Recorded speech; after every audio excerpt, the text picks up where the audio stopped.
Bom, pessoal, então a ideia dessa mesa é de a gente, primeiro, lembrar, para quem não conhece, conhecer o Dia Mundial da Alfabetização, o dia 8 de setembro. Então, na verdade, foi ontem. E aí, além de lembrar, conhecer esse Dia Mundial da Alfabetização, a gente tentar dialogar sobre alguns temas que, ao nosso ver, são importantes de serem pensados, de serem discutidos do ponto de vista educacional. Então, o grande objetivo, digamos, dessa mesa é esse. E aí, quando eu idealizei a mesa, eu pensei em nomes, né, e em temas que pudessem ser relevantes para a formação dos alunos. Lembrando que o nosso público principal são os alunos, os alunos do IF de Minas, né? Especificamente o curso de pedagogia, que é um curso institucional multicamp, que é oferecido via Campus Mozambique. Mas depois que a gente pensou nisso, acabamos fazendo um estendimento do convite para toda a comunidade acadêmica. Então, outros cursos do Instituto, como o curso de Pedagogia UAB, como o curso de formação pedagógica, e houve uma divulgação geral também para os interessados via e-mail institucional, site da instituição e no próprio Facebook. Então, digamos que a ideia geral dessa mesa é essa. E a gente aproveitou também o momento, essa vibe, né, das lives, a gente fazer isso tudo por aqui e conseguir uma adesão, conseguir um público que seja relevante, né? Que faça sentido aí para a gente disponibilizar o tempo de preparação, de estudo, e de a gente estar aqui com vocês. Então, novamente, muito obrigada pela presença de todo mundo. Eu fico muito feliz, imagino que as professoras também fiquem muito contentes de poder contar com vocês aqui para a gente conversar um pouco. Vou falar primeiro da dinâmica que a gente pensou aqui na mesa. Então, serão 3 falas, começa comigo, depois vai para a fala da Rafaela e depois finaliza com a fala da Lorena. A ideia é que cada uma fale mais ou menos 20 minutos e, ao final, a gente vá para a discussão. Bom, aí com 20 minutos de cada uma, já são 1 hora, já é bastante tempo, né? Então, a gente vai ter que fazer aí uma seleção de questões ou de discussões que vão aparecer. Então, a gente pensou em selecionar 6 questões, né? Então, 6 temáticas para serem discutidas depois da fala das 3 professoras. E aí, essas temáticas a gente vai selecionar via relevância, né? Então, o que tem a ver com o que a gente está discutindo mesmo. Eu até estava comentando com a Lorena e com a Rafaela agora mesmo, que não passa uma vez que não vem questão de método. A gente não vai tratar de método voltado para alfabetização e letramento, né? A gente vai tratar de 3 temáticas que são relevantes, tanto quanto os métodos, mas que não dialogam necessariamente com eles, tá bom? Bom, então, a gente vai fazer essa dinâmica dos 20 minutos, com as 6 questões ao final, e daqui a pouquinho, né, no decorrer da live, a Lorena vai disponibilizar aqui para vocês no chat o link do formulário para que vocês coloquem os dados, que seria uma espécie de inscrição, então, para que a gente comece para que a gente consiga depois emitir os certificados para vocês, tá bem?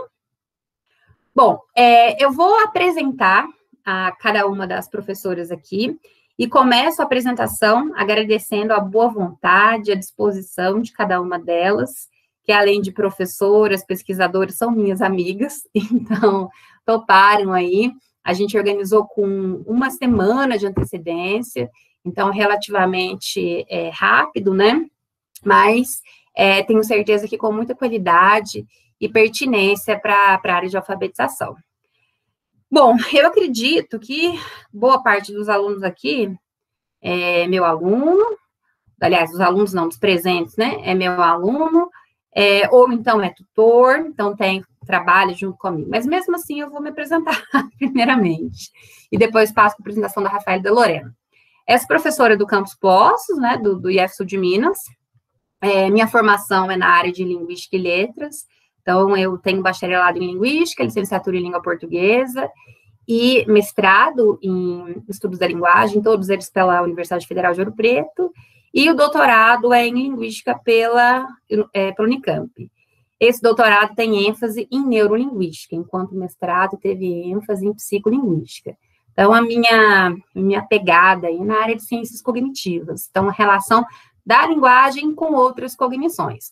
Desde a iniciação científica, eu tenho um pezinho na educação, porque trabalhei nessa época, né, iniciei o interesse aí, com transtornos de aprendizagem, especificamente dislexia e descalculia, que é aí um viés interessante para quem trabalha com linguagem e outras cognições.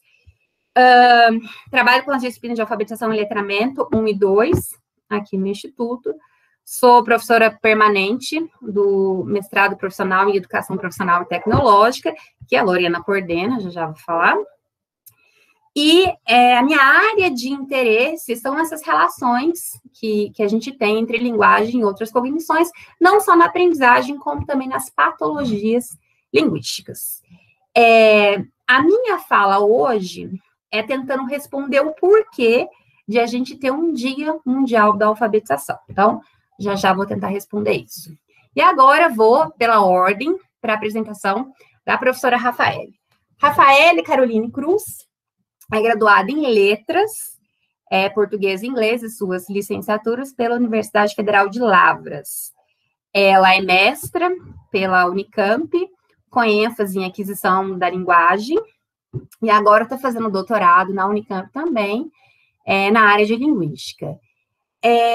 Ela tem experiência como professora de língua portuguesa, foi bolsista FAPESP no projeto de treinamento técnico Sistema Educacional Online para o Ensino Híbrido, na empresa, só um minutinho, MUP, atuando no desenvolvimento de cursos online para a formação continuada de professores sobre o uso de tecnologias em sala de aula. E a Rafael tem uma experiência acadêmica muito interessante na aquisição da linguagem. A aquisição da linguagem que tem tudo a ver com a alfabetização. Então, por isso, é um nome aí que vem agregar para a nossa discussão hoje. E agora, gente, se eu cometer alguma falha, depois vocês me interrompam aí e corrijam, por favor. E a professora Lorena, que também deve ser conhecida, Lorena é muito conhecida, né? Mas ela deve ser conhecida aí de vocês, alunos, é professora, né? Lorena Tempore Boechat, é professora aqui do IF Sul de Minas, Campus Poços de Caldas também. Lorena é graduada em Ciência da Computação e Pedagogia, ela é mestre em Educação e doutora em Engenharia Agrícola com ênfase em processamento de imagens. Ela é nossa coordenadora aqui do mestrado profissional em Educação Profissional e Tecnológica, além de professora permanente. Ela também é professora do nosso curso de pós-graduação em Informática na Educação, também esqueci de falar. E por essa formação e por essa experiência que ela tem, essa junção, né, da educação com as tecnologias, ela é a pessoa ideal aí para tratar de alguns aspectos relacionados ao uso de ferramentas tecnológicas aí para alfabetização. Se eu tiver cometido algum erro, se eu tiver deslizado aí, Lore, você entra no meio. Tá bem, gente? Então, feitas as apresentações, para a gente não perder tempo, eu começo com a minha, tá? Então, eu vou projetar aqui o que eu preparei para vocês. Então, quando a gente tem essa demanda, essa necessidade por uma data festiva, né, um dia comemorativo, a gente pode partir do pressuposto de que essa definição advém de diferentes razões, né? Então, pode ser um dia para homenagear uma dada classe, um dado acontecimento, a gente pode pensar que é uma data para que a gente reflita sobre uma dada circunstância, sobre uma categoria, sobre um acontecimento, ou que pode ser também que essa data seja uma forma de a gente deixar, né, para as próximas gerações, enfim, para os vindouros aí, a demanda, a necessidade por a gente fazer coisas por aquilo. Então, essas três possibilidades, esses três motivos aí que fazem de uma data virar comemorativa, elas estão, de alguma maneira, presentes aí nesse dia 8/9 Dia Mundial da Alfabetização. Então, a gente tem, sim, a necessidade de lembrar dos alfabetizadores, né, como uma categoria fundamental para que a sociedade funcione, porque, afinal, o direito à educação, né, então, que começa pela alfabetização, ele está previsto tanto lá no documento que respalda os direitos humanos, a Declaração dos Direitos Humanos, que é um documento a nível global, quanto aqui na nossa Constituição de 1989. Então, quando a gente pensa em direito à educação, a gente está já pensando, já refletindo sobre o direito à alfabetização. Estou dizendo aqui educação formal, né? Porque para educar eu preciso alfabetizar. Boa parte da educação formal, se não quase toda ela, é feita por meio de material escrito. Preciso dessa forma de alfabetizar. Então, a gente tem esse viés do dia 8/9 como sendo um viés de data comemorativa relacionado à homenagem. A gente tem um viés reflexivo, porque, como vocês vão ver aqui nessa apresentação, a alfabetização é um gargalo em todo mundo, mas muito particularmente no hemisfério sul, então, na África, na América do Sul. E a gente tem também a necessidade de pensar isso para as gerações vindouras, né? O que a gente faz para melhorar a qualidade da alfabetização e do letramento para as pessoas que ainda vão nascer, né, e que ainda vão entrar nessa fase. Então, a gente pode pensar que esse dia, essa data comemorativa, ela é motivada por essas três questões. Pode passar, Rafa, por favor. O Dia Mundial da Alfabetização é uma iniciativa da Unesco, então, que é um órgão da ONU, que, por sua vez, tem como objetivo promover ações relacionadas à educação, à história e à cultura. Então, justamente aí, temos, então, uma instituição apropriada, né, para pensar em uma data como essa. O objetivo geral da criação dessa data é lembrar o público da importância da alfabetização como um fator de dignidade e direitos humanos. Então, como eu acabei de dizer, vem aí essa resposta, pelo menos em termos representativos, da necessidade de a gente garantir esse direito para todas as pessoas, bem como para fazer avançar a agenda da alfabetização em direção a uma sociedade mais educada e sustentável. Então, de um lado, eu tenho aí uma visão representativa, reflexiva da data, de outro, eu tenho um viés político. E quando eu estou falando em política, eu não estou pensando em eleição, né? Estou pensando em política pública, na criação de mecanismos sociais, né? Geralmente estatais, inclusive, para que eu forneça condições de as pessoas se tornarem cidadãs, né? De terem acesso aí à educação formal e, consequentemente, serem capazes de exercer os seus direitos, cumprir os seus deveres. Então, a gente está pensando na alfabetização dentro de uma agenda que precisa evoluir. Só que, né, então, a gente tem 1967, são quase 50 anos, né, de Dia Mundial da Alfabetização. Só que, infelizmente, ainda que essa agenda, né, ela exista desde então, e que inúmeras políticas públicas, projetos de lei, estou dizendo isso em nível mundial, né, enfim, que inúmeras iniciativas tenham sido propostas para melhorar a qualidade da alfabetização no mundo, a gente tem hoje que cerca de 773 milhões de adultos no mundo inteiro não possuem as habilidades básicas de alfabetização. E quando eu estou falando de habilidades básicas de alfabetização, a gente vai ver daqui a pouquinho os níveis de alfabetismo. Eu estou falando que ela não sabe escrever o próprio nome. Então, ela não sabe codificar o próprio nome. É muita coisa, né? Muita coisa, principalmente quando a gente pensa hoje na globalização, nas novas mídias, nessa digitalização do mundo.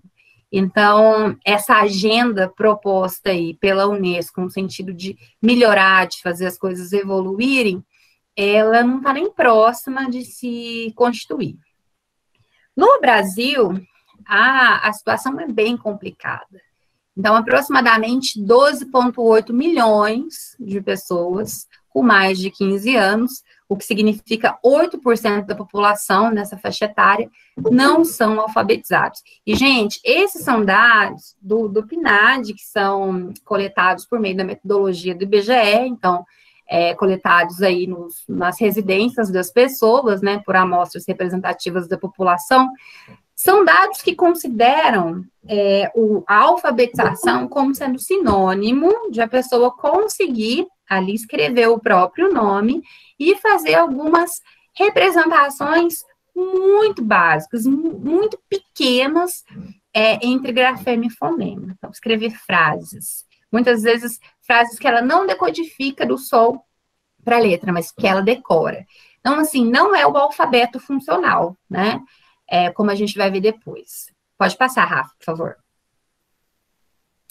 Bom, toda data comemorativa associada aí ao Dia Mundial da Alfabetização, em todo ano, a Unesco propõe um tema.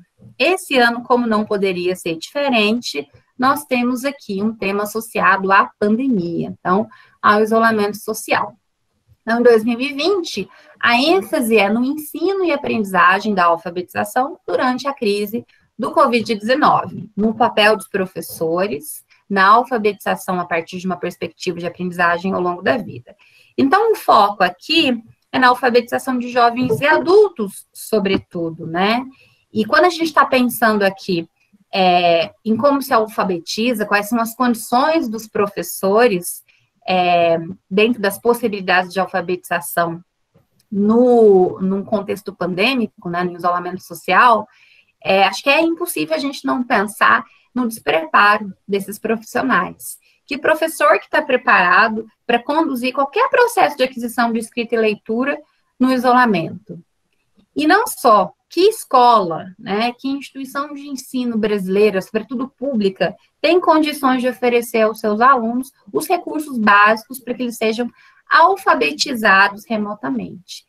Então, é um mato sem cachorro, né, gente? Eu converso muito com algumas alunas de pós que são alfabetizadoras, e assim, é tudo parado, né? Elas contam com o apoio dos pais, e a gente sabe que fica muito difícil para eles, porque eles não têm informação, para trabalhar com as atividades que elas mandam, porque a dinâmica é mandar atividade para as crianças fazerem em casa, né, e depois corrigir. Não tem esse processo interativo, mediador, formativo dos alunos, infelizmente. Então, estou falando isso na educação de crianças em idade escolar. Como é que isso acontece na educação de jovens e adultos, que já são aí, digamos, uma classe muito mais estigmatizada, marginalizada dentro da educação formal? Então, o pensamento desse Dia Mundial da Alfabetização em 2020 é na crise do Covid-19 como um lembrete gritante da lacuna que existe entre o discurso político e a realidade, porque programas, né, para favorecer a alfabetização existem aos montes. Inclusive, em 2019, o governo brasileiro lançou o Plano Nacional da Alfabetização, que eu sugiro para que vocês deem uma olhada no site do MEC qualquer dia desses. Mas ações efetivas que visem a dar uma continuidade, né, entre as políticas públicas que já foram implementadas são nulas. A ideia é sempre construir e reconstruir programas que têm a ver com ideologias específicas e que pouco contribui para que o processo realmente seja efetivo e para que a gente saia desses milhões de analfabetos no Brasil. E aí algumas questões norteiam a discussão desse dia, né, desse Dia Mundial da Alfabetização que foi ontem. Qual o impacto da crise do Covid-19 nos alfabetizadores e adultos, bem como no ensino e aprendizagem? Que lições essa crise trouxe? E ainda está trazendo, né? Como podemos incorporar efetivamente a alfabetização de jovens e adultos nas respostas globais e nacionais e nas estratégias de retomada e construção de resiliência? Então, as discussões que foram feitas aí em vários países do mundo visaram, né, a discutir essas questões. No Brasil, a gente não teve nenhuma iniciativa do MEC, nenhuma iniciativa da Secretaria de Alfabetização, nem mesmo na página da Unesco brasileira a gente teve qualquer manifestação, o que é muito triste, né? Então, um dia passou batido, essas discussões não foram efetivadas em escala nacional aqui no Brasil esse ano. Eu vi alguns países, eu vi Rússia, eu vi Espanha, Nova Zelândia, Austrália, que fizeram aí algumas dinâmicas, Inglaterra também, para discutir o dia, né? Isso foi ontem. Mas no Brasil a gente não teve, quando eu digo não teve uma iniciativa nacional vinda do Estado, né, com letra maiúscula aí, para promover essa reflexão a que o dia se propõe. Pode passar, por favor, Rafa. Bom, se a gente está falando de Dia Mundial da Alfabetização, e se a gente vai daqui a pouquinho falar de analfabeto, já que agora mesmo a gente disse que nós temos aí 8% da população brasileira a partir de 15 anos analfabeta, né, o que iremos discutir daqui a pouco, que são dados subestimados, a gente precisa entender o que é o alfabetismo. Então, de acordo com o Instituto Nacional da Alfabetização, se trata da capacidade de compreender e utilizar a informação escrita e refletir sobre ela. Então, como é que se dá essa compreensão e utilização? Desde o simples reconhecimento dos elementos da linguagem escrita, então, de eu reconhecer fonema, de eu reconhecer letra, verificar como ocorre a sua combinação, de que maneira eu uso isso para formar palavras e frases, até operações cognitivas mais complexas, que envolvem a integração de informações textuais e dessas com os conhecimentos e as visões de mundo aportados pelo leitor. Então, vai desde a decodificação do fonema para o grafema, a organização dessas unidades menores em unidades maiores para formar palavras e frases, até o que a gente tem de competência textual, né? Que é essa capacidade de as pessoas produzirem e compreenderem textos que sejam funcionais dentro da sociedade. Então, até chegar ao letramento. Alfabetismo se confunde muito com a ideia de letramento, porque pensa na alfabetização como sendo um processo que leva o sujeito a adquirir condições de usar a leitura e escrita de forma proficiente na sociedade. Dentro desse campo do alfabetismo, a gente pode distinguir três condições gerais, né? Então, três grupos de competências que envolvem aí processos distintos. A gente tem a codificação e a decodificação do material linguístico, que é o nível mais básico, né? Que é quando os aprendizes conseguem reconhecer letras e sons e conseguem fazer relações básicas entre eles. É quando eu decodifico simplesmente, mas não necessariamente atribuo sentido, quiçá interpretação. Depois a gente tem um nível mais elevado, que é a produção e a compreensão de textos. Então, aqui a gente consegue atribuir sentido, então, consegue atribuir significação a esse material linguístico que a gente codifica ou decodifica. E, por último, a gente tem a interpretação textual, que é um nível mais proficiente, mais elevado, que é aquele que a gente quer que todos os alunos cheguem. Então, esse é o nível necessário para que as pessoas utilizem de forma funcional a língua escrita, tanto nos processos de codificação quanto decodificação. Então, tanto quando escreve, quanto quando lê. O alfabetismo requer o processo de alfabetização. Então, vamos pensar que a alfabetização é aquilo que vai levar ao alfabetismo, né? E o processo de alfabetização, por sua vez, contribui para o alcance do letramento, em seus diferentes níveis, né? A gente vai ver daqui a pouquinho que tem pessoas com baixa escolarização letradas, bastante letradas, e o contrário também é verdadeiro. Então, pessoas com alta escolarização e que são quase analfabetos funcionais. Pode passar, Rafa.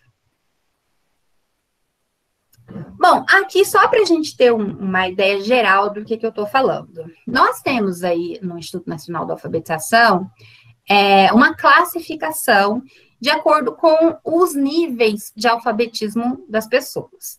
É interessante lembrar que quando se faz pesquisa, né, pelo INAF, tentando avaliar, identificar os grupos aí, de acordo com essas 5 classificações, são sempre pessoas com mais de 15 anos, né? Porque antes disso, a gente tem a ideia de que as crianças e os adolescentes ainda estão em processo de formação, ainda que possam estar bem atrasados, mas a gente não pode tratar pessoas com menos de 15 anos como analfabetos ainda.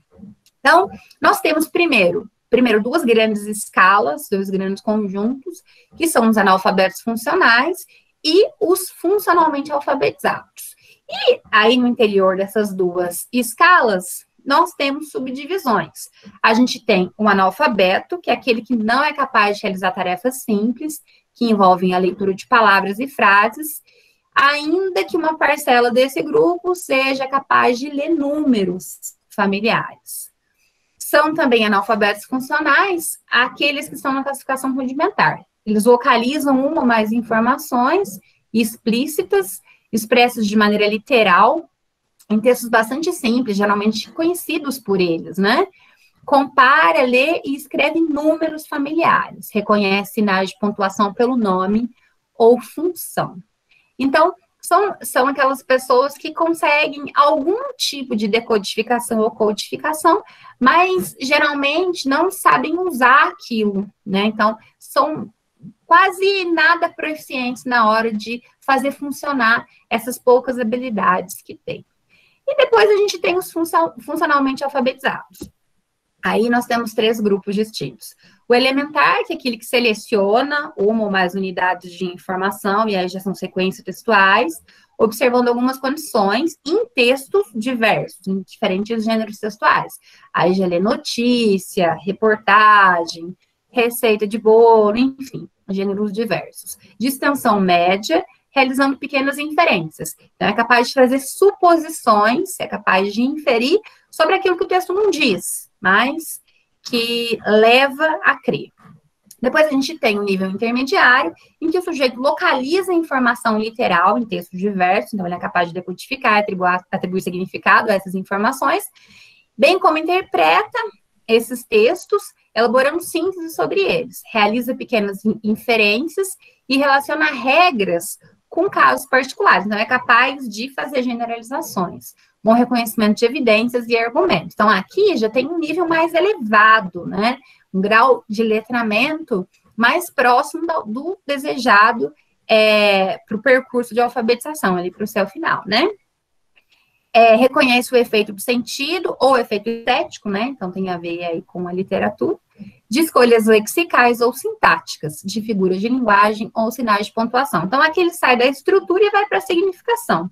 Então, já é capaz ali de produzir inferências, suposições por aquilo que não é dito, né, no texto. E a gente tem o grau que a gente queria, né, que todo mundo fosse, que é o proficiente.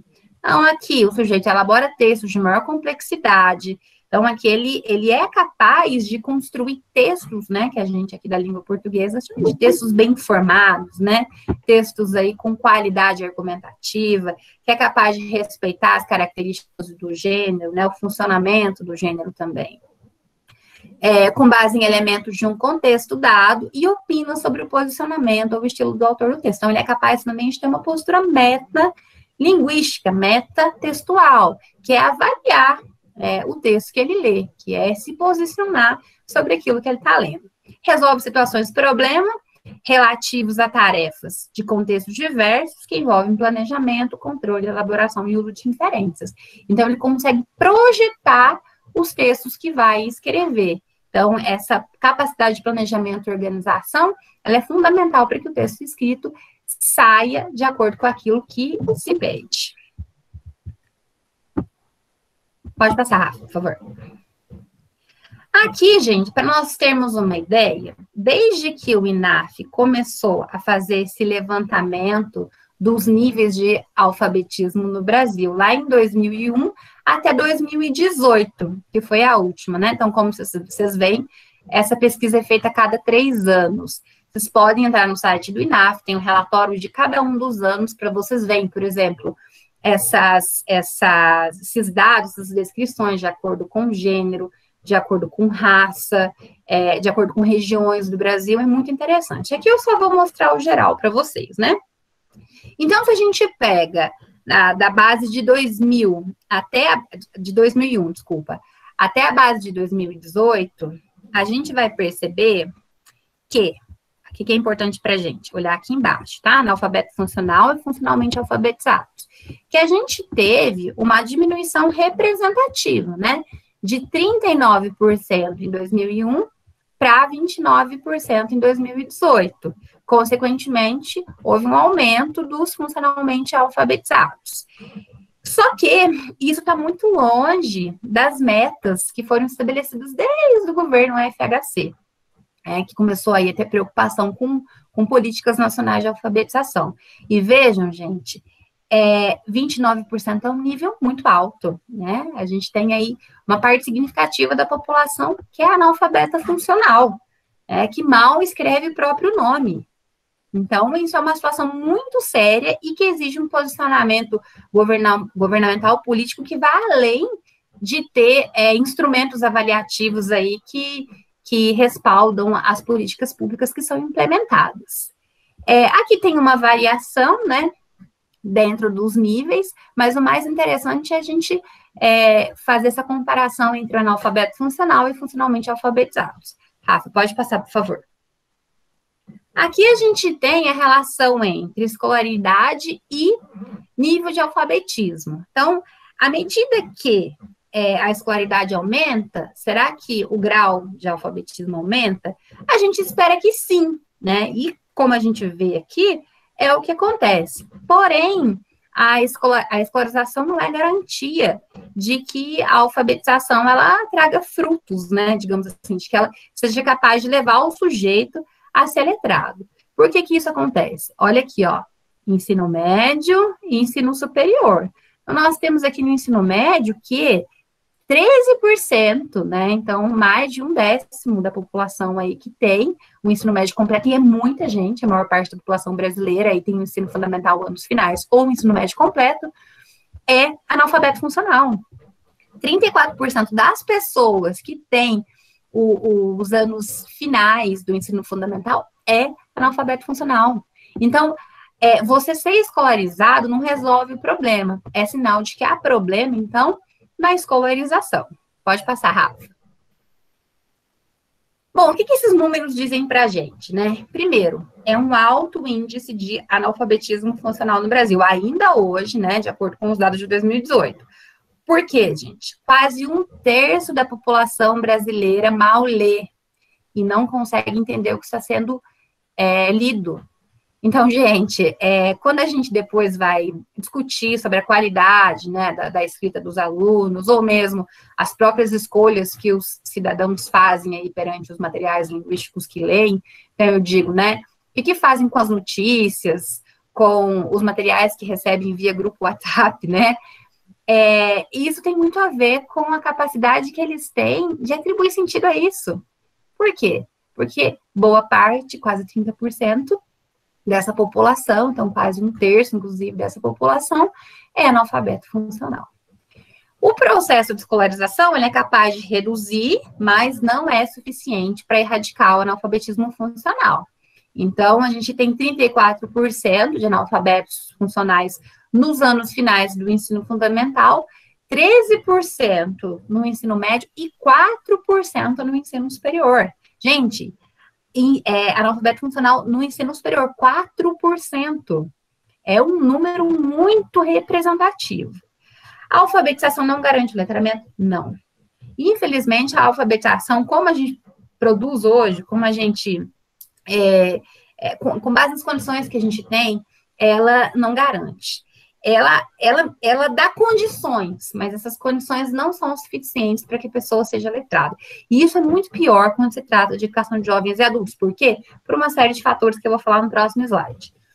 Analfabetismo, 8% versus analfabetismo funcional, 29%. Aqui, gente, nós temos dados do IBGE, de um lado, e dados de um órgão específico que trata sobre a alfabetização no Brasil, que é o Instituto Nacional de Alfabetização. Vejam, gente, nos olhos do governo são só 8%, nos olhos dos especialistas são 29%. Os dados que a gente tem hoje são mascarados.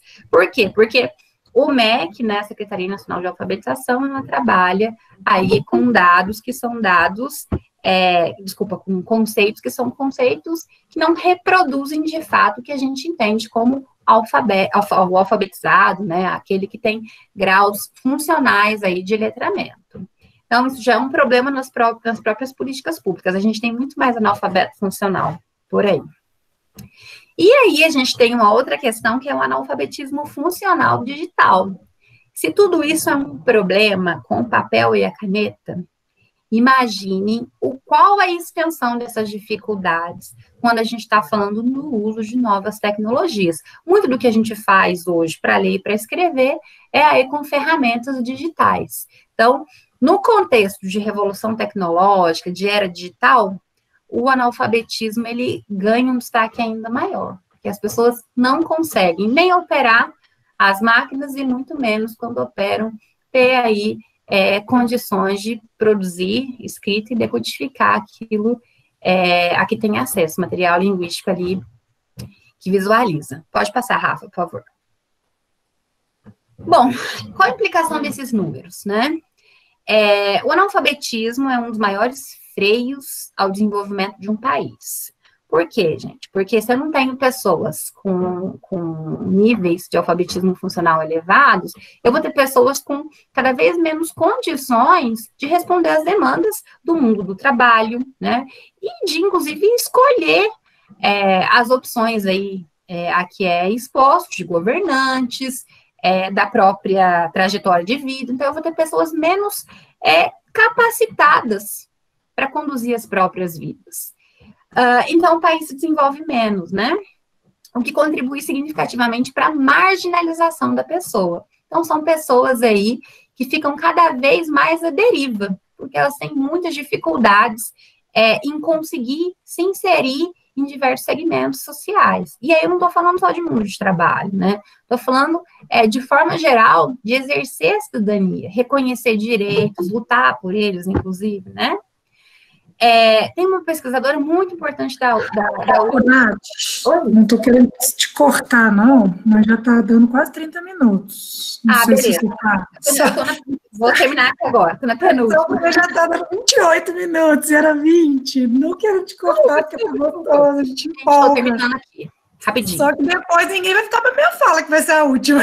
Não vou ficar assim, prometo, que a gente teve aqui competente. Desculpa. Imagina, que é a Marcílio, né, uma professora lá da USP, ela diz o seguinte: alfabetizar o indivíduo na idade certa é fazer dele um membro de pleno direito da coisa pública, um cidadão em sua completude. Então, cidadania passa necessariamente por alfabetização.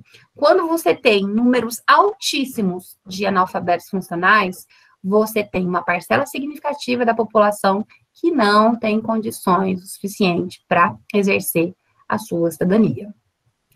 E quando a gente parte em um conceito de leitura como a compreensão crítica da realidade ou a inteligência do mundo, e aí a gente está falando de Paulo Freire, né? A alfabetização se traduz como um ato de conhecimento e como um ato político. Alfabetizar é um esforço de leitura do mundo articulado com a leitura da palavra. Quando a gente está pensando em alfabetização, a gente tem que estar pensando em letramento, a gente tem que estar pensando em formar cidadãos, a gente tem que estar pensando em capacitar pessoas, sejam crianças, sejam adultos, para que tenham condições de interagir nesse mundo letrado, esse mundo da escrita. E qual seria a funcionalidade da palavra sem a funcionalidade do mundo? Nenhuma. A gente precisa saber para que serve aquilo que a gente usa, né? Senão não faz sentido a gente utilizar. Então, eu tenho que saber quais são as condições de uso ali da palavra, dos textos, para conseguir, de fato, me beneficiar do que eles podem trazer para a minha vida. Pode passar, por favor? Bom, o X da questão, rapidamente, para a gente fechar. A construção do modelo escolar e os movimentos sociopolíticos, educacionais da alfabetização são processos históricos de muito pouco avanço de progressão linear. O problema, gente, não é de hoje. O problema não é só no Brasil. O problema é de uma organização social eminentemente capitalista, voltada para o liberalismo, então, para o crescimento econômico, em detrimento do crescimento do sujeito, do crescimento do cidadão. A escola que a gente tem é uma escola com um modelo defasado, pautado num tradicionalismo em que professor e aluno não interagem, ou quando interagem, é uma interação nada democrática, é uma interação pautada aí numa unilateralidade, onde o professor manda e o aluno obedece. Nesses 200 anos de alfabetização, de educação aqui no Brasil, as mudanças que aconteceram em termos de políticas públicas para a alfabetização se deram por transposições de modelos externos que davam certo em outros contextos e por meio de decretos, reformas, leis, ou seja, por meio de mandamentos, digamos assim, né? Nunca há uma discussão entre os pares, entre aqueles que estão envolvidos no processo educacional. Esses decretos, reformas, leis, são geralmente impostos de cima para baixo, então do Estado, né, e a gente cumpre aqui, sem a devida observância das características locais. Essas imposições sempre vêm acompanhadas do devido preparo dos agentes educacionais, que somos nós, professores, que somos os gestores educacionais, e do oferecimento das condições materiais necessárias à escola. Então, você tem a falta de formação do professor, porque a lei está lá, né? Mas a formação do professor não acompanha o cumprimento da lei. O professor não tem capacitação para aquilo. E a escola não tem condição de oferecer os requisitos básicos para que o aluno consiga ser alfabetizado de acordo com os novos preceitos das novas leis. Então, se a gente tem, vocês podem pegar desde aí de governo FHC, uma série de políticas nacionais de alfabetização, nenhuma delas conseguem ser efetivas, porque, primeiro, elas são desconstruídas a cada novo governo, e segundo, elas nunca são discutidas com quem precisa ser, que somos nós, os participantes aí efetivos que estão na linha da educação linguística das crianças, dos jovens e dos adultos. E eu finalizo, pode passar, Rafa, lembrando uma fala fenomenal de uma grande pessoa, um dos maiores educadores de todos os tempos, Paulo Freire. Pode se fazer de cima para baixo, nem de fora para dentro, como uma doação ou uma exposição, mas de dentro para fora pelo próprio analfabeto, somente ajustado pelo educador. Nosso papel como mediador, como aquele que vai conduzir, seja a criança, seja o adulto, a construir as habilidades linguísticas necessárias para que seja cidadão. E aí agradeço vocês e passo a fala para Rafael. Muito obrigada. A gente desculpa aí ter estendido no tempo, viu?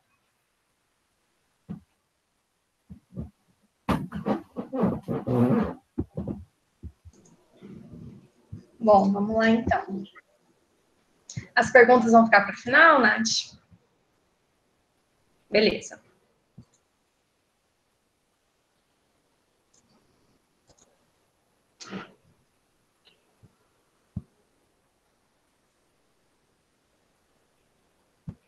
Vocês conseguem ver? Tá tudo certo? Consigo sim, Rafa. Beleza, então. Bom, primeiro eu queria agradecer, né, a professora Natália. É um prazer poder estar aqui, juntamente com a professora Lorena, conversando sobre esse tema, que, pela apresentação da Natália, a gente já viu que é tão caro, né, a nossa sociedade. Coube a mim aqui falar um pouquinho sobre o processo de aquisição da linguagem, especialmente o recorte sobre os erros e como que eles podem aparecer nesse processo. Então, o meu papel aqui hoje é tentar mostrar um pouquinho de como que a linguística olha para essa questão. E pensando nisso, né, eu propus aqui alguns questionamentos que eu espero que ao final da apresentação a gente esteja apto aí a conseguir responder. Entre eles estão aí: o que é, então, a aquisição da linguagem? O que significa adquirir uma língua? Quais são as condições necessárias para que a gente adquira uma língua? Existe diferença entre a aquisição de uma língua oral para uma língua escrita? Como que a linguística observa esse processo de aquisição? E se eu estou falando de um sujeito que está aprendendo uma língua, eu posso chamar de erro quando essa criança não atinge um modelo padrão? Então, a definição que a gente tem aí primeiro sobre o que é, né, essa área da aquisição da linguagem, Eu separei aqui a definição de uma professora, que é a professora Esther Scarpa, que ela diz o seguinte, que a aquisição da linguagem é, pelas suas indagações, uma área híbrida, heterogênea ou multidisciplinar.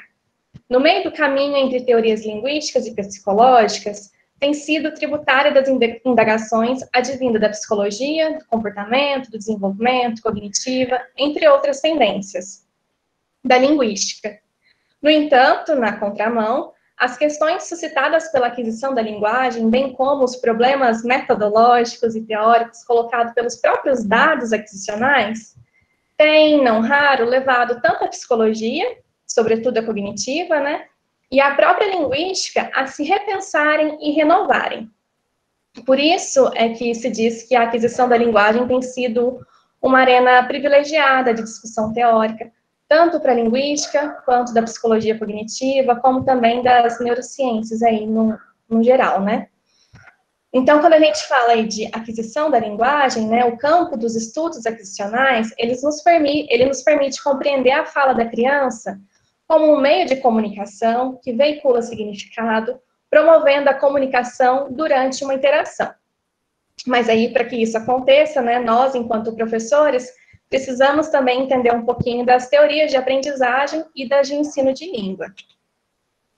Dentro aí desse grande guarda-chuva da aquisição da linguagem, a gente vai ter a aquisição de língua materna, que é o que a gente adquire no país de origem, né? A segunda língua, que seria a nossa língua estrangeira, quando a gente está buscando conhecer uma outra língua, e também a aquisição da escrita, que aí vai estar muito relacionado com o que a Natália acabou de falar sobre alfabetização e também sobre o letramento. Pensando aqui na aquisição da língua materna e pensando no aspecto da oralidade, como que ele se dá? De maneira espontânea, é regido por princípios e parâmetros, afinal de contas, é uma estrutura linguística, e está estritamente relacionada ao interlocutor. E por ser relacionada ao interlocutor, eu destaco aqui a minha linha de pesquisa, né, do meu trabalho de mestrado, ela é inserida no que a gente chama de interacionismo brasileiro ainda, criado aqui no Brasil pela professora Cláudia Lemos, e que ela fala que durante esse processo de aquisição da linguagem, a criança chega a passar por 3 posições. Na primeira, é quando a fala é marcada por uma maior dependência da fala do outro. Então, nesse sentido, é muito comum o aparecimento de acertos que são considerados uma estrutura não analisada, uma vez que ela está a especular. Ela é muito colada na fala dos pais ali ainda, ou dos responsáveis por essa criança. Então, depende muito, às vezes, da interpretação que o adulto dá para esse dizer. A segunda posição seria quando acontece um distanciamento já um pouquinho maior da fala do adulto, não tem mais tanto espelhamento assim, e é nessa posição que começam a aparecer os erros da criança. Além disso, nessa segunda posição, é curioso que a criança começa a ficar... A fala dela tem uma certa impermeabilidade. O que isso quer dizer? Que ela, de certa maneira, ela não se escuta, mas não é uma escuta aí no sentido sensorial da coisa, de não se ouvir. Mas é que ela não percebe, né? Ela não reconhece as diferenças entre a fala dela e a fala do adulto. E muitas vezes a gente, enquanto adulto, tenta provocar aí alguma correção e ela acaba sendo não muito produtiva, porque como a criança não percebe essa diferença, é sem sentido nenhum na cabeça dela o adulto cobrar, fazer essa correção. E aí a última posição que a professora Cláudia coloca é a terceira, né, quando a fala da criança já apresenta algumas pausas, reformulações, mostrando que ela já percebe a diferença entre o que ela fala e o que o adulto está falando, e também isso indica que a fala dela está chegando aí numa estabilidade, ou quase muito próxima da fala-alvo, que seria a do adulto responsável por essa criança, ou a comunidade que ela convive. Claro que aqui essas posições são destacadas, mas é importante a gente relevar que não é linear esse processo, tá? A criança pode, às vezes, aparecer na terceira posição, falando coisas que estão muito mais próximas do adulto, mas, de repente, voltar a errar. Isso é muito comum e a gente sabe que no processo de alfabetização também pode acontecer. Então, pensando nisso, qual seria aí o olhar da linguística para a aquisição? Eu trouxe uma citação da professora Cláudia que fala o seguinte: tratar o diálogo do ponto de vista linguístico significava também a insistência na procura de uma teoria sobre a linguagem, dentro ou fora da linguística, que pudesse dar conta dessa passagem da fala da criança, enquanto fala não analisada do outro, para uma fala articulada, no sentido em que uma fala articulada supõe certos termos e posições que os determinam, ou ainda que significar é efeito de uma atividade que é basicamente gramatical, isto é, que supõe uma cadeia de significante em que nenhum elemento significa em si e por si só. O papel da professora Cláudia aqui foi muito importante dentro da aquisição, porque promoveu aí uma reflexão sobre o diálogo todo como uma unidade de análise, sabe? E o que estava sendo significado nesse diálogo. Bom, pensando então na aquisição da língua materna, mas na vertente escrita, né? Quando a gente fala sobre isso, a gente precisa entender que a escrita. O que é saber a escrita é dominar a tecnologia da escrita. Por mais que a gente já esteja tão habituado, a escrita sim significou aí uma tecnologia, né? Além disso, a escrita também é um sistema estruturado. A gente respeita uma certa organização.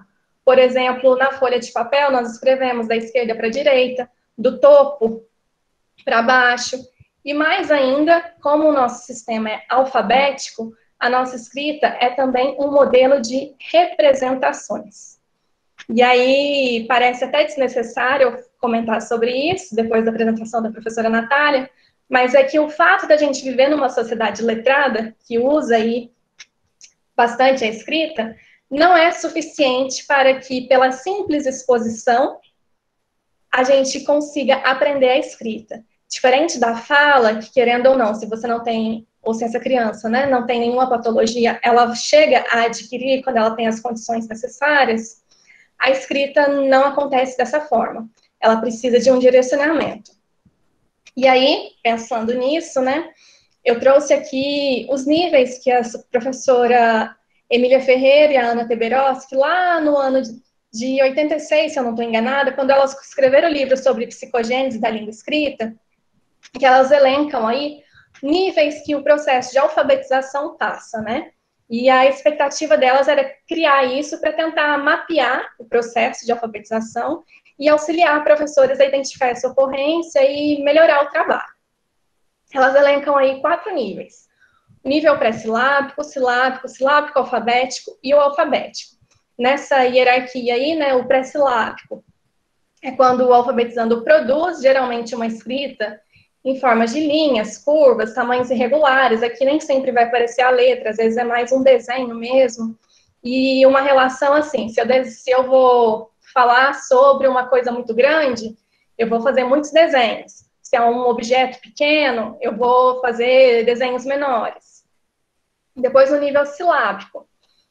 Ao tentar escrever sozinho, né, esse aprendiz da escrita aí percebe que existe uma relação entre o que se fala e o que se escreve, estabelecendo uma letra para cada sílaba. E, às vezes, pode ter relação ou não com essa pauta sonora, né, com o som da palavra. Nesse exemplo aqui, mais para frente eu vou... Aliás, nesse tópico aqui, mais para frente eu vou mostrar um exemplo para vocês. No nível silábico, alfabético, o aprendiz aí compreende que são necessárias uma ou mais letras para cada sílaba, e ele ainda varia, está oscilando. Lembra que eu falei? A gente sempre precisa pensar que os processos de aprendizagem nunca são uma coisa completamente linear. Não é um degrauzinho que você subiu, alcançou, adquiriu e pronto. Não, é quase um movimento circular. Você vai e volta até ter o domínio completo daquilo. No caso do nível silábico, acontece ainda essa mistura. Um exemplo seria, para grafar tigre, né, escreve-se T-I-E, o T-E aí. E, por fim, o nível alfabético, que a escrita alfabética aí demonstra que esse alfabetizando já conseguiu compreender como funciona o sistema de escrita, que é esse sistema alfabético. Ele percebeu que para grafar uma sílaba são necessárias 2 ou mais letras, às vezes, e ele já entende um pouquinho mais sobre a estrutura da sílaba, que pode ser de consoante vogal, só vogal, consoante, consoante, vogal, ou consoante, vogal, consoante. Mas ainda assim, aqui nesse processo, pode chegar a uma certa consciência de que a escrita está funcionando como uma transcrição fonética da fala. E aí chegamos, então, num ponto importante, porque a gente já falou um pouquinho sobre aquisição de oralidade, um pouquinho sobre escrita, Como a Natália falou um pouquinho da alfabetização e do letramento não são a mesma coisa, mas que eles estão relacionados, né? O que seria? Alfabetizar aí está relacionado ao ensino e domínio, né, da tecnologia da escrita, enquanto o letrar está relacionado ao uso da língua escrita na vida. Nesse sentido, a alfabetização está ligada à ideia do reconhecimento das letras, que seria quase essa decifração do código, né? E o letramento nos mostra o domínio do uso desse sistema de escrita que está presente no cotidiano de uma sociedade que também se comunica por meio da escrita. Bom, nesse sentido, né, o que seria aí a gente falar de erro no processo de aquisição da linguagem? A noção de erro, a gente sempre precisa pensar que ela vai estar articulada a outra ideia. É erro comparado a quê? Então, no caso da criança que está adquirindo a língua, é erro comparado à norma padrão? É erro comparado à fala do adulto interlocutor? No caso da gramática, né, na escrita, é erro comparado com a norma gramatical? Em que sentido, né? Então, nesse caso aqui, a noção do erro e da aquisição da linguagem, dentro do campo, inclusive, por muito tempo teve um aspecto negativo, né, de se falar erro. Inclusive, até hoje, vocês encontram na literatura aspiado, ou às vezes em itálico. Teve, inclusive, relatos na literatura de uma tentativa de ressignificar essa palavra erro na aquisição da linguagem, para chamar de ocorrências divergentes, mas o termo não pegou força e acabou que muita gente já usava erro e erro ficou. Além disso, na área de estudo, né, da aquisição, a gente percebe que o erro pode revelar muitas coisas, tanto para o professor, que está ali na sala de aula alfabetizando, como também para o pesquisador. E o erro também mostra uma certa previsibilidade ou imprevisibilidade da língua. São termos que você espera que possam ser produzidos na língua e outros que às vezes não. E aí eu trouxe aqui uma citação da professora Rosa Figueira, da Unicamp, que ela fala sobre a definição, o que a linguística considera, então, como erro, né? Reúne-se sob essa designação tudo o que de diferente e particular a fala da criança pode apresentar, em comparação com o sistema linguístico adulto, inevitavelmente tomado como referência. Nessa citação aqui, é o erro especialmente voltado para a aquisição da linguagem, quando a gente, lembra que eu falei que há uma questão de comparação, quando aqui, então, o que é referência é a fala desse adulto interlocutor. Bom, eu separei aqui agora alguns exemplos para ilustrar para vocês erros que podem acontecer e como isso é revelador para o pesquisador e para o professor também. Esses dados que eu trouxe aqui foram retirados da minha dissertação de mestrado, em que eu analisei a aquisição do gênero gramatical feminino e masculino na fala de uma criança que ela foi gravada dos 2 anos aos 4 anos e meio, mais ou menos. Então, essas gravações aqui são gravações só de áudio, tá? A descrição desse episódio é o seguinte: durante a gravação, a criança e a mãe são surpreendidas pela presença de uma aranha no ambiente onde elas estavam gravando. M aqui representa a mãe, RA é a criança, tá bom? Então, a mãe fala: um morango nesse livro, né? Eu pensei que você tivesse com o peitinho atacado de bronquite, viu? Por isso que eu falei para você respirar. Mas não é não. E aí a criança interrompe a mãe, né? Olha, um alanho lá. Aí a mãe: uma o quê? Um alanho lá embaixo. O que é aranho? Ah, uma aranha. É mesmo, tem uma aranha lá. Vamos matar ela? Vamos. Cuidado que ela te morde. Nesse episódio aqui, né, quando a gente vê a alteração do nome, né, aranha, o substantivo feminino, e a criança coloca o determinante aí, né, um aranho e a vogal O no final para concordar aí, né, ela tá mudando o gênero da palavra, é um erro, mostra o movimento da criança na linguagem, né, como que ela tá aprendendo, aqui é relacionado quase semanticamente, né, como se a aranha pudesse ter um sexo e ela atribui a isso. E aqui ainda é interessante que ela fica suscetível à fala da mãe ainda, né? Porque ela fala um alanho, a mãe o quê? Ela insiste um alanho. Quando a mãe fala vamos matar ela, em que a tonicidade aí do pronome ela é mais forte, a criança muda. Vamos, cuidado que ela te morde. O segundo exemplo, mãe e filha estão brincando, a mesma mãe e a mesma criança, tá? Eles estão brincando com um jogo de encontrar filhotes, e aí a criança fala, olha, tia, rindo, o cisne é esse. Aí a mãe, o cisno? O cisne é esse. Aí a mãe confirma, né? O cisne é esse. A criança continua, o patinho é esse é o cisninho. A mãe fala. Aí a criança, cisninho. A mãe confirma, né? E esse cisnão. Cisnão. A mãe ri, é a mamãe do cisne, né? Então aqui, quando a forma cisno provoca esse estranhamento na mãe, né? E a mãe questiona o cisno, a criança faz uma correção, né? No seu turno seguinte de fala, ela faz uma correção. E é muito curioso a gente olhar aqui, porque pensando em aspectos de erro também, se a gente fosse olhar para a norma gramatical, né? A questão da flexão do substantivo aí, seria cisnezinho ou cisnezão. E a criança produz cisninho, o primeiro, provavelmente muito, muito colado na fala da mãe ainda, porque foi a mãe que foi a primeira que falou cisninho, mas o cisnão é feito de forma completamente espontânea, né? Mostrando aí que a criança está nesse processo, em via de adquirir a língua, e que ela já, não de maneira intencional, mas que ela tem esse feeling, ela percebe que são coisas diferentes já. Próximo exemplo, eu tirei da literatura, que é um exemplo maravilhoso para falar sobre segmentação na fala, né? Em que Teobaldo, que é o nome do gato, né? Acontece aí o diálogo entre o menino e a sua tia, no qual o menino pede notícias sobre o Teobaldo, que é o gato com quem ele brincou na casa da tia nas férias dele. E aí a criança pergunta, tia, e o Baldo? Aí a tia, o quê? Quem? O Baldo. O quê? O Baldo. O meu Baldo? O teu Baldo. E aqui é maravilhoso, né? Essa segmentação do pronome do meu, teu, como que um nome próprio, que seria o Teobaldo, consegue passar por essa segmentação, que a gente falaria aí que é quase imprevisível que a criança seja capaz, né? No outro exemplo, é uma cena em que as crianças estão brincando de fazer pintura, e aí D, que é uma criança, V também é criança, e N, que nesse caso é a investigadora presente na gravação. E esse dado também está disponível na minha dissertação de mestrado. A criança começa, né? Eu tô com a mão suja, eu tô igual um pintor. E aí a outra criança, só que nós somos pintora, existe pintora. Aí a outra, existe pintora, né? Buscando uma confirmação para isso. A investigadora responde, existe. Aí a outra criança, existe pintora, não é? Aí a investigadora confirma, claro.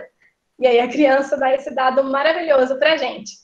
Tem pintora, marida do pintouro, em que é super marcado aí o pintouro, né? Obviamente ele aparece em contraste com o pintora da fala da criança, e mesmo que antes ela tenha chamado de pintor, aqui, se eu estou contrastando, que é a marida, vai ser aliás, a pintora é a marida do pintouro, né? E o pintouro vai ter essa marcação também.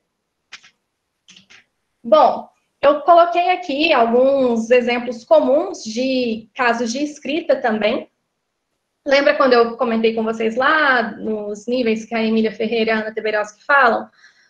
Para grafar vaca, né, a escrever V e K apenas, como se fosse a palavra toda.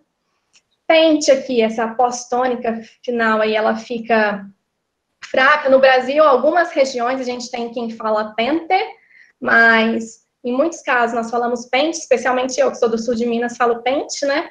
E aí isso é comum aparecer na fala da criança. Quando se escreve faca para falar vaca, esse dado é muito recorrente em casos de ditado, em que a criança às vezes vai repetir, ela fala baixinho para ela e acaba que acontece esse desvozeamento, né, da fricativa.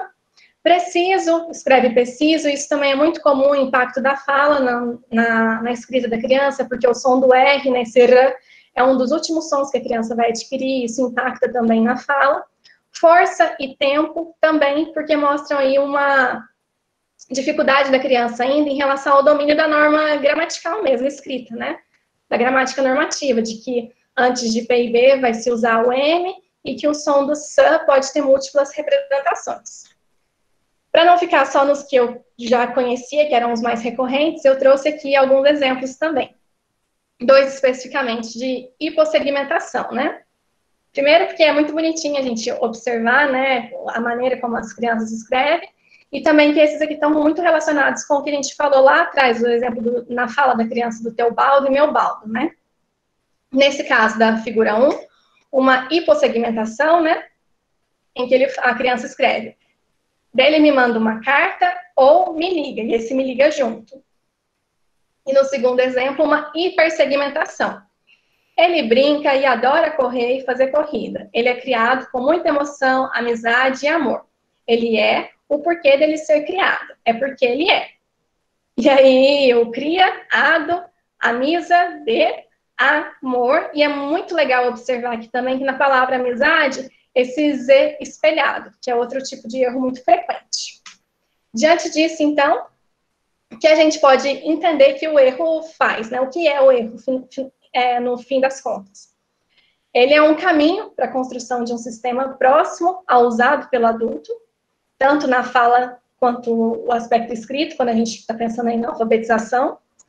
O erro é a evidência da produtividade linguística, porque ele mostra as possibilidades da língua, também chega a mostrar a autonomia do sujeito na sua construção de hipóteses, né? Quando a gente fala da marida do pintor, por exemplo, é uma hipótese. Ele é a evidência de um movimento da língua, afinal de contas, a língua é viva. Na linguística, especialmente, a gente costuma falar que não se fala em erro na fala adulta, aí, né? A gente vai falar de adequação de fala. O erro também é uma área de pesquisa muito fértil, muito produtiva, e no processo de alfabetização, ele indica para o professor aí uma luz, né? Que caminho esse professor pode chegar e pode tomar em relação àquela criança e como ele pode auxiliá-la a passar pelo processo de alfabetização. Caminhando já para o fim, tentando responder os questionamentos que eu tinha levantado anteriormente, né? A aquisição da linguagem é a área de estudos que preocupa-se, então, em compreender como se dá o processo da aprendizagem da língua. Adquirir a língua é aprendê-la em seu sistema oral e escrito. Para você conseguir aprender uma língua, você precisa estar em constante interação com os falantes e com o sistema linguístico. Adquirir uma língua oral e uma língua escrita são habilidades diferentes, mas elas estão relacionadas. A linguística observa o erro sem estigma. Ela olha para esse erro como um espaço fértil para análise do processo de aquisição da língua. E, por fim, o termo erro deve ser usado sem nenhuma carga pejorativa quando se trata de aquisição da língua. E eu coloquei uma citação aqui, de que, para Miranda, a aquisição da escrita alfabética permite à criança a atualização de conhecimentos já construídos sobre a gramática sonora da língua. E o erro ortográfico é o elemento revelador desse processo de retomada. Por fim, como eu sei que a maioria das pessoas aqui são alunos, né, do curso de pedagogia, eu deixo aqui algumas sugestões, que é o canal que chama Alfa Letrar, da professora Magda Soares, que ela tem uma coletânea de vídeos falando sobre alfabetização, falando sobre letramento. O banco de textos de escrita infantil do grupo de estudo lá da Federal de Pelotas, e também as gravações do SEDAI, que inclusive foi de onde eu extraí o meu corpus de análise do mestrado, que fala sobre... Na verdade, tem várias gravações orais, eu usei o do projeto de aquisição da linguagem, tem muitas crianças gravadas lá, muitas delas com transcrições, em que é possível vocês acessarem, é um site aberto também, para vocês conseguirem ouvir a criança falando, e perceber até mesmo essa questão do método da pesquisa em aquisição. Aqui algumas referências, e é isso, gente, obrigada, espero não ter extrapolado o tempo. Rafa, brigadão, adorei, viu? Foi muito interessante sua fala. Nossa, se pudesse, a gente continuaria, né? Mas agora, antes que todo mundo vá embora, senão a Lorena fica brava, a Lore tem a fala. Prometemos ficar. Gente, a gente disponibilizou para quem está só escutando aí o link para fazer para a gente gerar o certificado, tá? Então, já coloquei algumas vezes aí, depois dei uma olhadinha aí na lista de presença, tá bom? Não deixem, quem tá só ouvindo, às vezes as pessoas não estão acompanhando o chat, dá uma olhadinha aí, tá joia? Carol aí, tem alguns alunos meus aí, tem um pessoal que já me conhece, me chamaram aí no WhatsApp.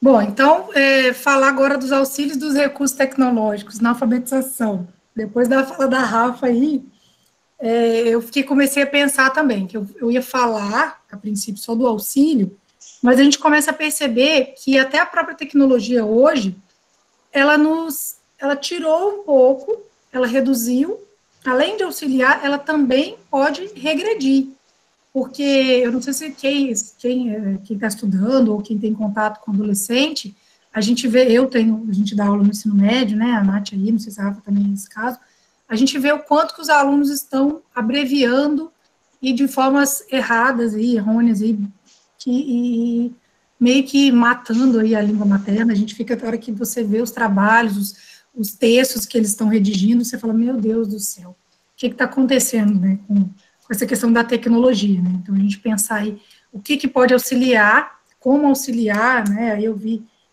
acompanhando aí as meninas falando brilhantemente sobre a questão da escrita, da alteração, quando eles fazem essa redução aí, mas, enfim, a gente tem que pensar o que é positivo, e a gente, enquanto educador, sempre o que é possível de se fazer, utilizando na questão dos recursos tecnológicos. Então, quem fez a disciplina comigo, inclusive, de tecnologia, eu sempre gosto de falar da tecnologia como um estudo de técnicas, então ela teve aí os vários avanços, ela não é só o computador, então ela vem avançando aí para nos auxiliar. A gente aí depois ela vem aí, perpassa para a tecnologia da informação e comunicação, que são as TICs aí, que a gente conhece. Então a gente vê aí, né, eu coloquei umas chargezinhas, coloquei uns GIFs aí, uma pessoa na idade da pedra, mesmo na idade da pedra já querendo trabalhar com o computador, ou trazer o computador como aliado, ou o que esse computador pode auxiliar. Quando essa informática, ela chega até as escolas, como utilizar dentro da escola, o que é possível de se fazer para que os nossos alunos aprendam. A gente trabalhar aí, né, com softwares educacionais, sempre pensando no nível de ensino que eu estou trabalhando. E agora, não é inevitável de falar das metodologias ativas, que é onde a gente vê aí diversas atividades sendo desenvolvidas aí para o avanço da tecnologia, utilizando a internet, utilizando gamificação. E assim, eu já trabalhei há muitos anos atrás com crianças de 3 anos no computador, digamos, quando eu comecei a fazer, quando eu fazia faculdade, nem vou falar o ano aí, mas há muitos anos atrás, eu trabalhava aí com essa parte de informática com crianças para já despertar o uso da tecnologia. Porque se a gente começa a parar para pensar, né, a informática, a tecnologia, o processo de ensino-aprendizagem, Moreira nos fala que o mundo moderno exigirá cada vez mais que as pessoas saibam lidar com os computadores, se quiserem ser integradas com o mundo que vivem. Isso Moreira escreveu em 97. Então, há quantos anos atrás ele já previa isso? Então, a gente pensar, hoje eu tenho um filho de 5 anos, ele está na fase aí da pré-alfabetização. Então, além de professora, né, a gente atua hoje, inclusive a Nath falou a questão da pandemia, eu também tive que trabalhar com a educação infantil dentro de casa. Ele recebe as atividades, mas a gente vai sempre agregando. Então, o que eu posso fazer para que, às vezes, de uma televisão, ou um computador que eu vou deixar que ele utilize, o que eu posso fazer para eu conseguir resgatar esse aprendizado aí? E até porque ele vai começar a alfabetizar, vamos começar as letras, o que pode fazer? Vou colocar dei para ele um celular antigo, né, para ele usar, e coloquei uma senha com palavra e com letras. Na verdade, eu coloquei, palavras e números. Eu tinha colocado, a princípio, ele estava trabalhando na escola os numerais de 1 a 10. E eu, como percebi que a pandemia, ele estava regredindo, não estava sabendo mais. Eu coloquei a senha de 1 a 10. Aí ele vai lá, 9, 1, 0, né, mãe? 1, 0, que é o 10, viu, filho? Então, às vezes, tentar pegar, então, a gente, enquanto mãe, ou a gente, enquanto professor, o que essa tecnologia pode nos auxiliar. Então, Almeida e Silva nos dizem que o trabalho com essas tecnologias, ela contribui com mudanças nas práticas educativas, pois promove a criação de uma nova ambiência em sala de aula e na escola. Então, é claro que, dependendo a escola que eu vou trabalhar, se é uma escola pública ou privada, né, e a gente vai ter que ver quais os recursos que eu tenho disponíveis para trabalhar com essa criança, ou, no caso, se for um EJA aí também. Então, Valente fala que o computador ele deve ser utilizado para auxiliar o aprendiz no processo de construção do seu conhecimento e também enriquecer esses ambientes de aprendizagem. Então, a gente pensar aí o que ele pode ser como um nosso aliado. Ele Valente também diz que a informática ela pode ser usada para apoiar a realização de uma pedagogia que proporcione a formação dos alunos, possibilitando o desenvolvimento de habilidades que serão fundamentais na sociedade do conhecimento.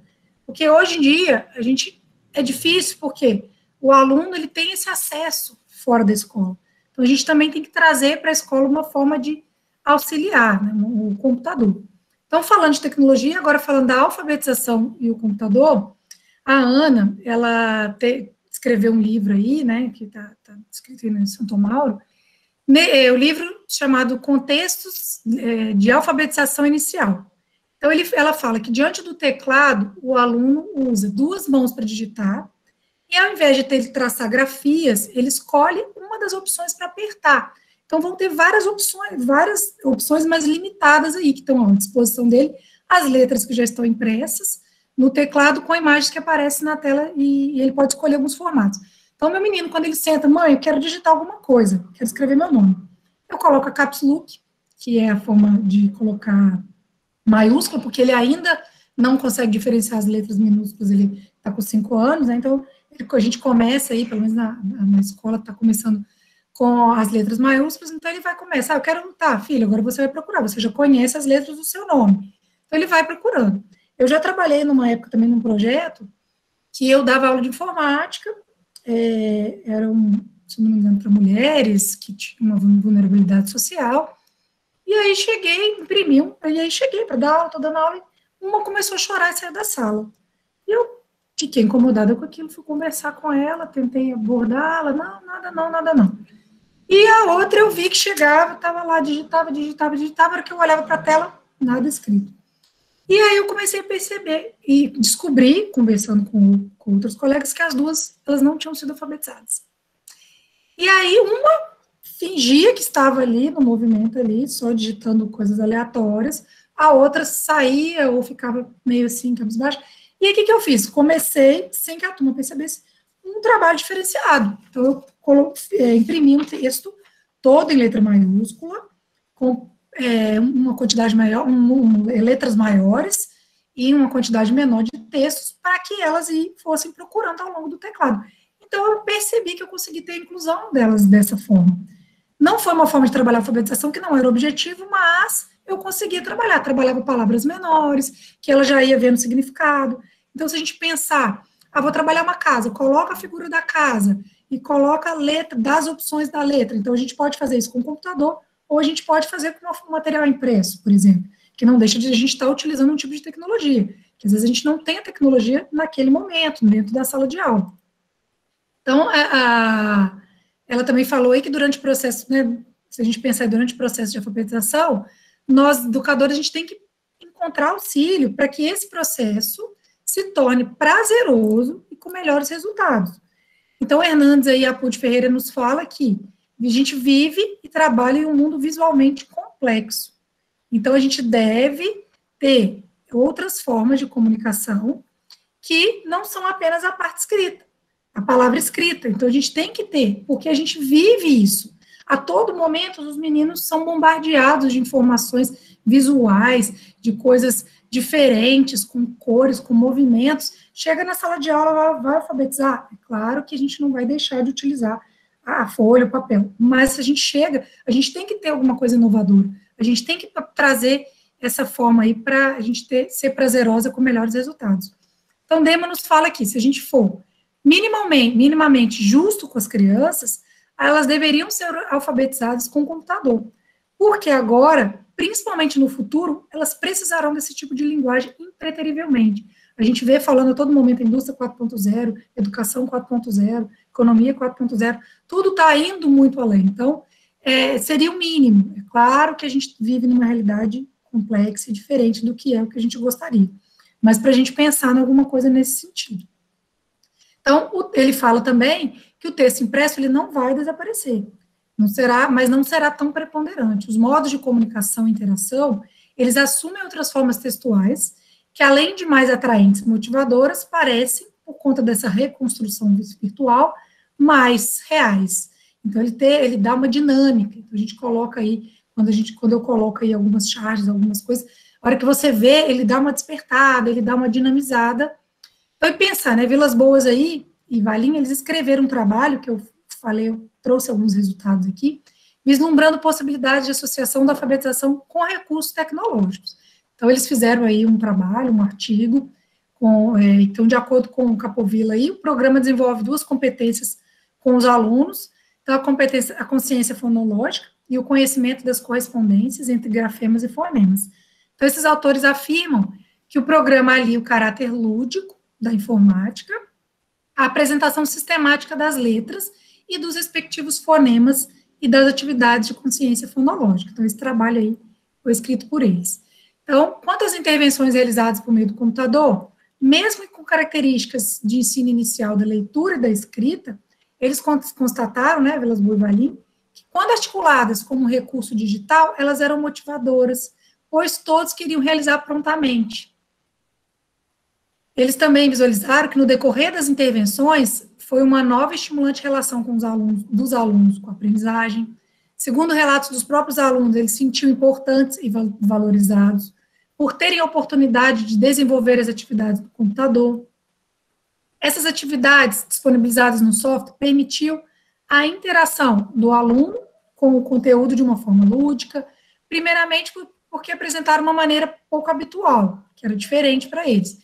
Então, que era no meio do computador, e também acrescentava caça-palavra, travadinha, figuras variadas, e despertava o interesse de realizarem as atividades propostas.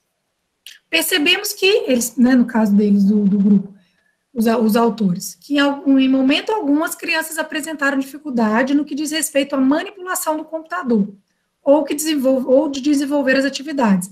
Então, muitas vezes, os alunos já trazem a técnica, eles já sabem utilizar, e vão ter que aprender a parte metodológica do que é a atividade a ser desenvolvida. Então, observamos que a maioria também, né, no caso, eles observaram, já havia tido algum contato com o computador, seja em casa, algum ponto comercial, na casa de outras pessoas. E segundo o Prisma, o computador propiciará a construção de ambientes ricos e auxiliará na alfabetização de crianças se existir uma reflexão por parte dos professores sobre as suas possibilidades, por meio de ferramentas de comunicação, jogos educacionais, multimídia, editores de textos e outros diversos recursos. Então, o que o educador precisa? Conhecer quais os recursos, isso é muito importante, saber quando ele vai utilizar, como ele vai utilizar, a faixa etária que ele vai utilizar também, aqueles recursos, perceber quais as possibilidades de integração e, às vezes, interdisciplinaridade. Eu trabalho muito interdisciplinaridade nas disciplinas de informática que eu leciono, então, às vezes, na alfabetização também a gente consegue, né, na alfabetização com tecnologia, ver algumas outras possibilidades, identificar as dificuldades dos alunos, então, se é relacionado à tecnologia ou conteúdo, às vezes a gente faz, assim, uma avaliação prévia aí, de como que está, se ele conhece, não conhece, desconhece. É claro que, às vezes, trabalhando com crianças pequenas, mas a gente consegue, a gente tem a forma de indagar, às vezes não com perguntas diretas, mas indiretas, de como chegar até eles. Estimular esse aprendizado através da tecnologia, não esquecer de ter uma proposta pedagógica para se trabalhar, e utilizar esse computador como aliado e trabalhar com situações que realmente sejam significativas. Alguns exemplos aí, digitação de texto, que eu falei, às vezes alguns contos, algumas histórias que os alunos gostam, então, às vezes, coisas pequenas, rimas, trabalhar algumas coisas que eles tenham significado, fotografia, eu li alguns artigos aí que eles fotografam ao longo da escola, vamos tirar uma foto, às vezes tem uma câmera na escola, alguém tem condição de trazer uma câmera, ou com o próprio celular, fotografa e depois escreve o que ele fotografou. Então, narra, faz uma narrativa aí do que foi fotografado, claro que na alfabetização, dentro, como eu falei, de um plano, do que vai ser trabalhado, quais são os objetivos. E também a gente tem os softwares educativos aí com nossos aliados também, que a gente tem vários, dependendo também específicos para faixa etária, específicos para alfabetização, ou letramento, ou fase inicial, uma pré-silábico, silábico, tá? Então, a gente tem que também trazer nesse sentido. Então, concluindo aí a minha parte, né, para a gente também deixar aí para as perguntas, se quiserem indagar algumas coisas aí, se eu quiser algum explane mais. Se o professor ele estiver preparado para a utilização do computador em suas aulas para alfabetizar crianças, ele terá uma variedade de possibilidades para torná-las mais prazerosas, atrativas, divertidas e interessantes, produzindo mais aprendizagens e resultados mais eficazes nas atividades propostas. Essas tecnologias não garantem a aprendizagem e o ensino dos alunos, dependendo de vários fatores para que isso aconteça, como eu falei anteriormente. Então, aí são as referências e obrigada. Muito bem, que delícia! Muito obrigada, Lore. Eu queria que todo mundo tivesse. Lore, brigadão. O pessoal que está comentando aí no chat, muito obrigada também pelos comentários. Eu estou acompanhando aqui, até agora não apareceu nenhuma pergunta. Alguém tem algum comentário? Quer questionar algo? Fique à vontade, porque como não apareceu nada ainda, a gente não chegou a selecionar aquelas 6 questões. E se tiver alguém que queira fazer isso, eu sugiro para abrir o áudio, que daí fica mais fácil, mais dinâmico. Posso comentar só da Carol aí, que ela falou? Não sei se a Carol quer falar, eu achei legal, que ela falou que é professora alfabetizadora, que os alunos amam escrever no chat. Oi, Lorena, boa noite. Pode falar, Carol. Não é isso, assim, eu descobri que eles amam, né? E até inclusive durante a aula, porque minhas aulas são online. E aí durante a aula às vezes eles vão para lá, escrevem alguma coisa, oi, tudo bem? Eles vão interagindo. Aí eu falo, ó, turminha, agora não é hora de escrever no chat, agora é hora da aula. Então você vê assim, aí quando você separa aquele momento, agora nós vamos escrever no chat, eles acham o máximo, sabe? Então, assim, outro recurso que eu uso muito também, que eu compartilho aqui no Meet com eles, que minhas aulas são no Meet. Eu pego ditados musicais do YouTube, aí eu coloco, gravo, porque quando eu gravo essas aulas, eu vejo tudo, eu recebo no meu e-mail tudo que foi escrito no chat. Então, eu acompanho todas, assim, eu vejo a evolução deles, como é que tá a questão da escrita, tudo, só através da aula mesmo, da gravação da aula eu já consigo acompanhar. Então, é muito interessante. Alguns têm muita dificuldade ainda em achar as letras no teclado, mas, no geral, assim, é super interessante. Eles amam mesmo. Agora, assim, o passo seguinte, que eu tô indo já devagar, é a questão das frases, porque aí demanda mais tempo ainda para eles, né? Mas alguns já conseguem escrever frases completas, com sentido, com segmentação, tudo certinho no chat. Mas a gente chega lá. Aí a gente fica gratificante, né, Carol? É o que você falou, você consegue, às vezes, no início, você faz a gravação, no final você consegue acompanhar a evolução. E trazer a tecnologia como sua aliada. Como fazer, e assim, tem chat, tem WhatsApp, a turma toda tem WhatsApp, tem grupo, é possível de se fazer. Então, agora com a pandemia, o que é possível de se fazer também para conseguir aí? E dentro da casa, o que tem? Dentro da casa para a gente conseguir trabalhar. Então, alguma coisa nesse sentido também, né? Pegar alguma coisa da realidade deles. Isso.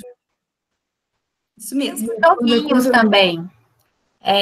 Tem alguns disponíveis na internet, que não estão aí, bom, pelo que eu saiba, pelo menos pelo que eu usei até hoje, não correm o risco de serem atacados por hackers, que nem o de hoje, que trabalham diferentes habilidades, né?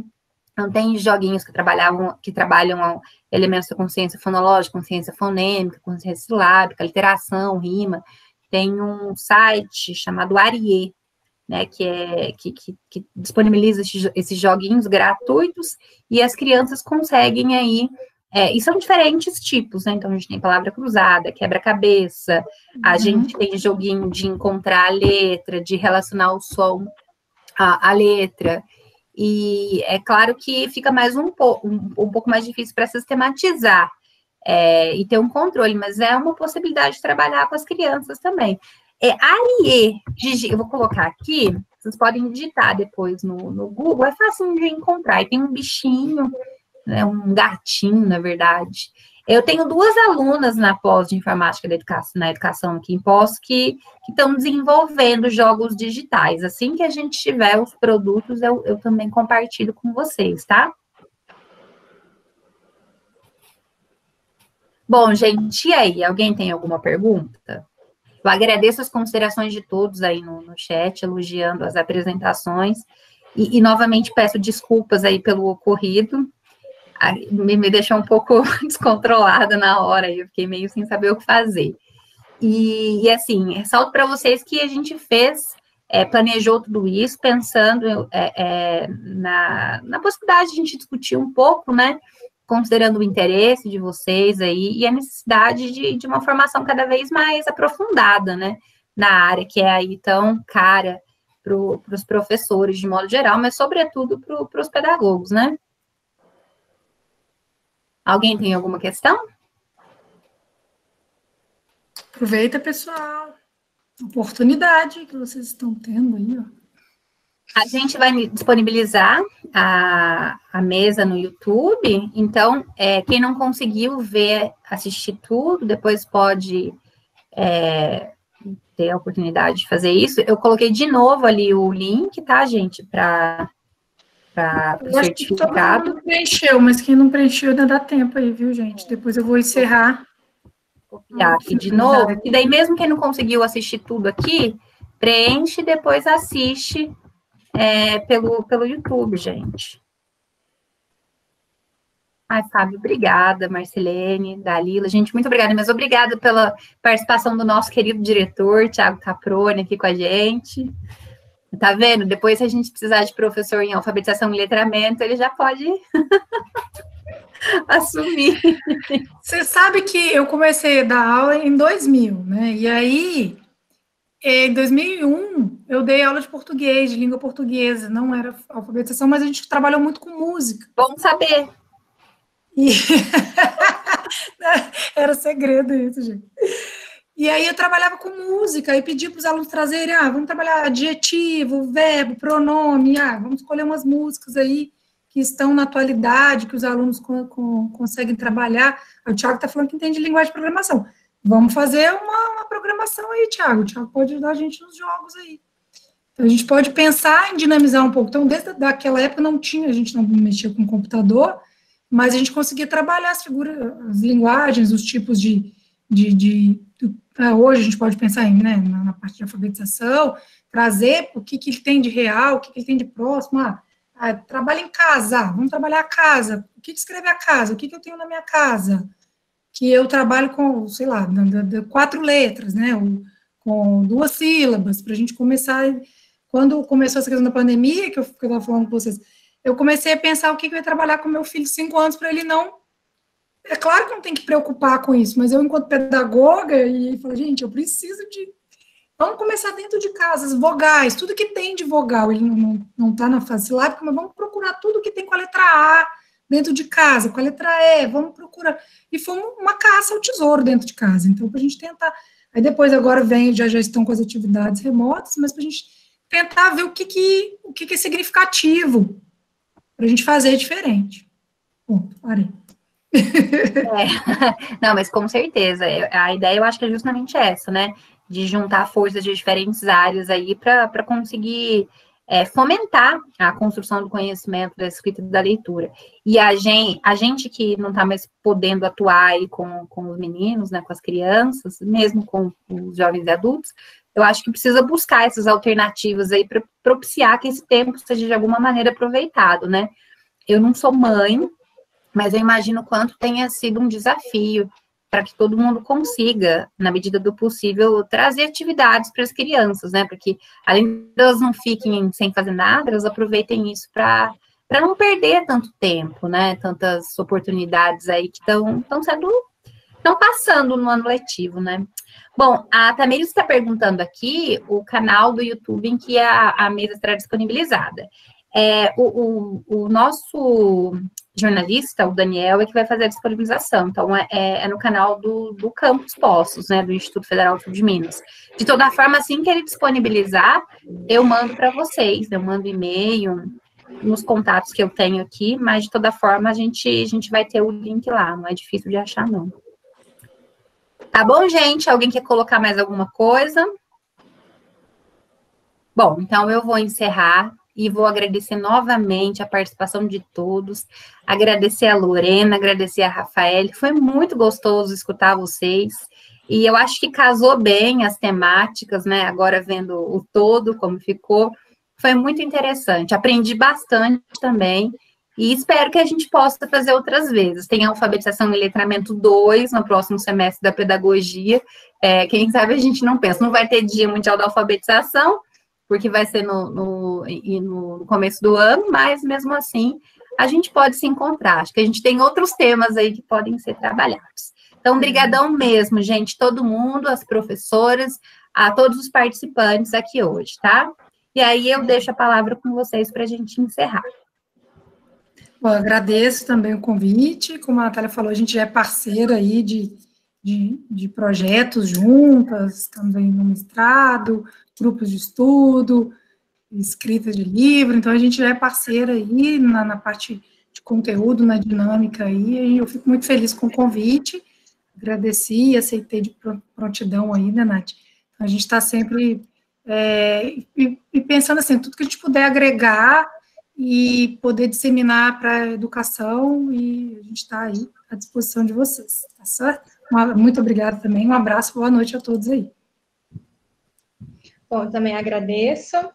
Obrigada pelo convite, Nath, foi um prazer participar. Muito bom falar sobre essa temática, né? Especialmente nesse contexto de educação pública, né? Que a gente precisa fortalecer isso e trazer aí um conteúdo de qualidade para os alunos, fortalecer essa formação deles.